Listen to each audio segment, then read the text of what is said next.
മണ്ഡപത്തെ 3 വലം വെച്ച് വിശ്വജിത്തും നിളയും സദസ്സിനെ വണങ്ങി.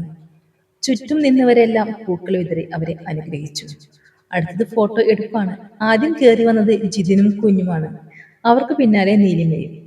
ജിതിൻ വിശ്വത്തിനെ ഒരു കയ്യാലെ ചേർത്ത് പിടിച്ചു.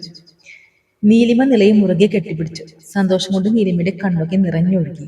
നില അവളുടെ കണ്ണൊപ്പി. കരയില്ല ചേച്ചി. നിറഞ്ഞ സന്തോഷത്തോടെയാണ് സന്തോഷം അവർ കൊണ്ട് ഫോട്ടോയ്ക്ക് പോസ്റ്റ് ചെയ്തത്. ചിരിച്ചു നിൽക്കുകയാണെങ്കിൽ അടുത്തതായി ജിതിന്റെ കണ്ണിൽ വിജയനും നിന്ന് വനജയും വെള്ളം വൃന്ദയും കൂടി തിരിച്ചു ചെറുതേക്ക് കയറി. വനജ ആദ്യം വിഷയത്തിനും തൊട്ടൊഴിഞ്ഞു. ഒരു സന്തോഷത്തിളക്കം അവരുടെ കണ്ണിലും നിറഞ്ഞു നിന്നു. നിലയെയും അവരൊന്ന് തലോടി. വൃന്ദ നിലയുടെ കൈ ചുറ്റിപ്പിടിച്ച് ഒട്ടി നിന്നു. പ്രജിനും സേതിയും ശ്വേതയും സേതുവും ഒന്നിച്ചാണ് സ്റ്റേജിലേക്ക് കയറിയത്.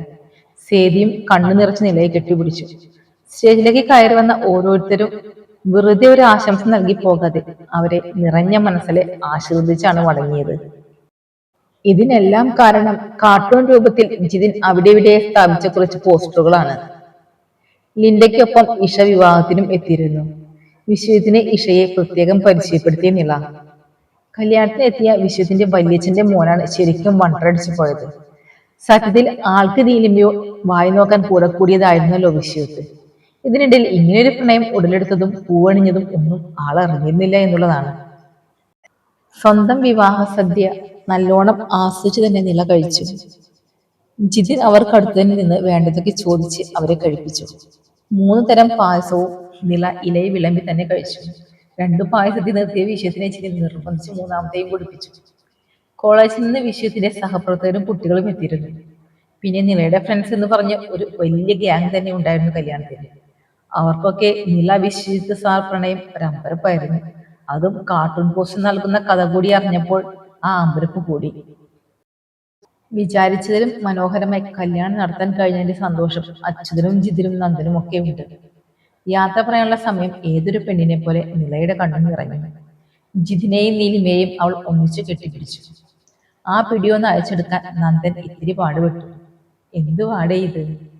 ചേച്ചിക്കും അനിയത്തിക്കും ഒപ്പം കണ്ണു കലങ്ങി നിന്ന ജിതിന് നന്ദൻ പുറത്ത് നല്ല തല്ല് വെച്ചു കൊടുത്തു. അമ്മമ്മയും ഷീജയും സ്നേഹത്തോടെ ഓരോ ഉമ്മ നൽകിയാണ് അവളെ യാത്രയാക്കിയത്. കാർ മുന്നോട്ട് നീങ്ങിയതും വിശ്വജിത്ത് നിലയെ നെഞ്ചിലേക്ക് ചേർത്ത് പിടിച്ചു. ആ ചേർത്ത് പിടിക്കൽ അന്നേരം അവളും ആഗ്രഹിച്ചിരുന്നു. സേതിയുടെ പ്ലേലിസ്റ്റിലെ ഫേവറേറ്റ് സോങ് കാറിൽ പയ്യെ മുഴങ്ങി. നില പയ്യെ വിഷമം മാറി വിശ്വത്തിന്റെ നെഞ്ചിലെ കിടപ്പിൽ സുഖം കണ്ടവൾ മയങ്ങി. സമയം 3:30 ആയി അവർ വിശ്വത്തിന്റെ വീടെത്തിയപ്പോൾ. മുന്നേ വന്നതുകൊണ്ട് വീടും പരിസരവും അവൾക്ക് പരിചിതമാണ്. ഒന്നും മയങ്ങിയതിന്റെ ചടവ് അവളുടെ മുഖത്ത് പ്രകടമായിരുന്നു. ഫോട്ടോഗ്രാഫർമാർ നിരന്നു നിൽക്കുന്നതുകൊണ്ട് വൃന്ദ വേഗം അവളുടെ മുഖം ഒന്ന് ഒതുക്കി തുടച്ചു കൊടുത്തു. കാർ ഗേറ്റ് കടന്ന് പന്തലിലൂടെ ഉള്ളിലേക്ക് കയറി. ഇവിടെ റിസപ്ഷൻ നാളെ വൈകിട്ടാണ്. വീട്ടിൽ തന്നെയാണ് ഫംഗ്ഷൻ അറേഞ്ച് ചെയ്തിരിക്കുന്നത്. പറമ്പിൽ തന്നെ അതിനുള്ള സൗകര്യവുമുണ്ട്. അതുകൊണ്ട് വീട് മുതൽ അങ്ങ് പറമ്പറ്റം വരെ പന്തലാണ്. വീടിന്റെ ഫ്രണ്ടിലേക്ക് കയറ്റി പ്രജിൻ കാർ ഒതുക്കി. വിശ്വത്ത് ആദ്യം പുറത്തേക്ക് ഇറങ്ങിയിട്ട് നിലയ്ക്കായി കൈനീട്ടി. സാരി ഉടുത്ത് ശീലമില്ലാത്തതും ഒരേ ഇരിപ്പും നീങ്ങി നിരങ്ങി കാറിൽ നിന്ന് ഇറങ്ങാൻ അവൾ ബുദ്ധിമുട്ടി. ബിന്ദു വിശ്വത്തിനെയും നിലയെയും ചേർത്ത് നിർത്തി ആരതി ഒഴിഞ്ഞു. വനജ നിലവിളക്ക് നൽകി അവളെ അകത്തേക്ക് ക്ഷണിച്ചു. ബന്ധുക്കളും പരിചയക്കാരുമായി വീടിന്റെ അകവും പുറവും നിറയെ ആളുകളായിരുന്നു. ദൂരെ നിന്ന് വന്നവരൊക്കെ നാളത്തെ റിസപ്ഷൻ കൂടി കഴിഞ്ഞേ മടങ്ങൂ. വനജ കാണിച്ചെടുത്ത് നിലവിളക്ക് വെച്ച് തൊട്ടു തൊഴുതു. ഇത്രയും ദൂരം യാത്ര ചെയ്ത് വന്നതല്ലേ, മധുരം കൊടുത്ത് പിള്ളേരെ ഛർദിക്കാതെ നിൽക്കേണ്ട വനജയെ. കൂടി നിൽക്കുന്ന ബന്ധുക്കളെ കണ്ട് ഇവരെല്ലാവരും മധുരം കൊടുപ്പ് നിന്നാൽ പിള്ളേര് വലയുമോ എന്നോർത്താണ് വിജയൻ അങ്ങനെ പറഞ്ഞത്. ഏയ്, ഞാൻ ദേ ഈ ലഡുവിന്റെ ഒരു നുള്ളു കൊടുക്കുന്നുള്ളൂ. പറയുന്നതിനൊപ്പം തന്നെ കയ്യിലെ ലഡുവിൽ നിന്ന് ഓരോ പിഞ്ചെടുത്ത് 2 ആളുടെയും വായിലേക്ക് വച്ചു കൊടുക്കുകയും ചെയ്തു വനജ. അമ്മ ഒരു ചായ വേണം, നല്ല ചൂട് ചായ. വിശ്വത്ത് മുറിയുടെ വാതിൽക്ക് എത്തി നിന്ന് പറഞ്ഞു.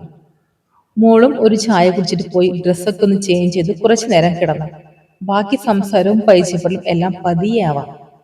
ബിന്ദു നിലയെ സോഫയിലേക്ക് പിടിച്ചിരുത്തി. വൃന്ദയും അവൾക്കടുത്തേക്കിരുന്നു. ഞാൻ പോയി പെട്ടെന്ന് ചേഞ്ച് ചെയ്തിട്ട് വരാട്ടോ. സേതി മുകളിലേക്ക് കയറിപ്പോയി. ശ്വേതയുടെ കയ്യിൽ നിന്ന് ഒരു ചായ കുടിച്ചപ്പോൾ നിലയ്ക്ക് നല്ലൊരു ആശ്വാസം തോന്നി. ചുറ്റും നിൽക്കുന്നവരുടെ നോട്ടം തന്നിലാണെന്ന് കണ്ട് നില അവരെ എല്ലാം നോക്കി പുഞ്ചിരിച്ചു. വേഷം മാറി വന്ന വിശ്വത്ത് ഒരു കപ്പ് ചായയും എടുത്ത് പുറത്തേക്ക് ഇറങ്ങി. വാതിൽ കടക്കും മുന്നേ ഞാൻ ഇവിടെ പുറത്തുണ്ടെന്ന് അവൻ നിലയോട് മുഖം കൊണ്ട് കാണിച്ചു. നാളേക്കുള്ള സ്റ്റേജ് ഒരുക്കങ്ങളും അലങ്കാരവുമായി പണികൾ നടന്നുകൊണ്ടിരിക്കുകയാണ് പുറത്ത്. സേതി നിലയെ ഡ്രസ് ചേഞ്ച് ചെയ്യാൻ ഹെൽപ്പ് ചെയ്തു. നില കുളിച്ചു മാറി വരും വരെ സേതി റൂമിൽ തന്നെ ഇരുന്നു. ഇനി നീ കിടന്നോ കുറച്ചു നേരം, ഞാൻ പോയി പൊറിച്ചിനേട്ടനെ നോക്കട്ടെ. ചേഞ്ച് ചെയ്യാൻ ഡ്രസ്സൊന്നും എടുത്തു കൊടുത്തിട്ടില്ലേ? നീ പോവാ, ഞാൻ ഒറ്റയ്ക്ക് എങ്ങനെയാ? എന്തേ, ഞാൻ ജിതിനേട്ടനെ വിടണോ? ചിരിയോടെ സേതി തിരക്കി. ഓ വേണ്ടായേ, ഈ ഡോർ ജസ്റ്റ് അടച്ചു, ഉറങ്ങിപ്പോയാൽ വിളിച്ചാൽ ഞാൻ അറിഞ്ഞെന്ന് വരില്ല. നീ കിടന്നോ, ഞാൻ വേണമെങ്കിൽ വൃന്ദയെ വിടാം. സേതി പുറത്തേക്ക് പോയതും നില വീട്ടിലേക്ക് കിടന്നു. കഴിഞ്ഞാൽ വന്നപ്പോൾ ഈ റൂമിലേക്ക് അവൾ വന്നിരുന്നില്ല. റൂം മൊത്തം ഒന്ന് നോക്കി അവൾ ചുമ്മാ ആ ബെഡിൽ കിടന്നു. കാറിൽ ഇരുന്ന് ഉറങ്ങിയതുകൊണ്ട് ഇത്തിരി നേരം കഴിഞ്ഞാണ് അവളൊന്ന് മയങ്ങിയത്. ആ മയക്കം നല്ലൊരുക്കത്തിലേക്ക് കടന്നെന്ന് മാത്രം. തുടരും. സ്നേഹത്തോടെ, അഭിനവ്.